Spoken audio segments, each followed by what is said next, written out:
السلام علیکم جی. په حیثیت د دې علاقې یو سینیر وکیل چې نن په پورن په بازار کې دومره ښه پروګرام وشو، حلبرداري او بیا د هغې تحت د انجمن تحت یو دغه جوړ شو، صدر جوړ شو، د هغې سیکرټري جوړ شو. دې کاوش ته یا دې سوچ ته تاسو په کم نظر ګورئ او د دې اثرات به صحیح؟ اول خو زه د ټولو نه همدغه خلکو ته کوم چې نن د انجمن تاجران د عهدیدارانو په حیثیت باندې حلف اوچت کو هغوی ته مبارکي وایو او دا د دې علاقې ضرورت و. که فرض که د انجمن تاجران یا د نور تاجرانو خپل څه مسایل پیدا کېږي او هغه حل کوي نو هغه د دې یو اړخ دی، خو د عوامو د دې سره ډېر لوی تعلق دی چې یاره د تاجرانو او د عوامو په منځ کې څه داسې غلط فهمیانې پیدا شي نو همیشه کېږي، ځکه دا خو لین دین دی. نو د تاجر خلاف به چې کوم دی نو یو سړی تحصیل ته ځي، تاڼې ته به ځي، عدالت ته به ځي، د هغې په ځای به هغه راشي او انجمن تاجرانو عهدیدارانو سره وکیني او هغوی ته به خپله خبره وکړي، شکایت به وشي نو د هغې ازاله به وشي او ډېر په لنډو باندې به یو اصلاح وشي. د عوامو او د تاجرانو په منځ کې به دا یو رابطه کوارډینیشن دی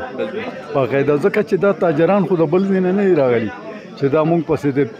د دغه نه راغلي، د یورپ نه، امریکا نه، خو دا د دې ملک خلک دی او موږ د یو څادر د لاندې ژوند تېرو. نو څوک به پکې تاجري، څوک به پکې کساني، څوک به مزدوري، څوک به پکې وکیلي، څوک به ډاکټري، څوک به د میډیا انکراني. نو دا یو ګلدسته تیاره شوه او په دې ګلدستې کې چې څه کمی و زما په خیال باندې هغه د انجمن تاجران د قیام سره پوره کړی شو. انشاءالله تعالی دا به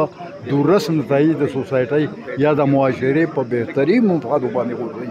ډېر ښکلی اثر به راوړي انشاءالله تعالی. هسې په دې صورت کې یا په دې حالاتو کې پبلک له څه کول پکار دي چې هغې سره هم دا تاجران لږ کړي؟ نو د پبلک خپل هم دا ذمواري ده چې هر چیز چې جوړیږي په معاشره کې هغه د رویو نه جوړیږي. که فرض کا مونږه تاجر طبقې ته د انسان په نظر وګورو او دا وویو چې د هم ضرورتونه دي، د مجبوره دی په دې پیشه کولو باندې، مونږ به دله اهمیت ورکو، مونږ به دته د انسان په نظر ګورو او دا به ګورو چې دا تجارت کول دا پیغمبري پیشه ده، سنت رسول الله دی او کوم سړی چې دا کار کوي دی د حضور صلی الله علیه وسلم هغه سنت تازه کوي نو دته به د ډېر قدر په نظر باندې ګوري. نو چې هغه له ته قدر ورکوي، هغه له ته عزت ورکوي، احترام ورکوي، نو هغه به ضروري د هغې په جواب کې تا ته کنځل نه کوي،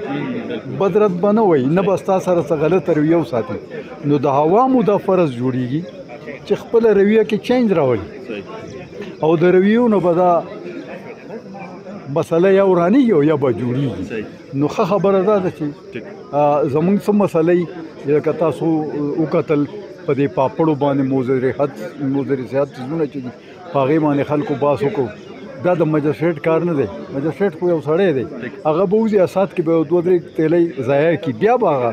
نو د دې خبرې پوخ بندوبست یا د معاشرې د بچاو د هغو د صحت په حوالې سره چې څه کار کېږي نو هغه به د انجمن تاجران سره ډایرکټ د عوامو په رابطه باندې کېږي. صحیح، مهرباني جی، ډېره شکریه، ډېره مهرباني.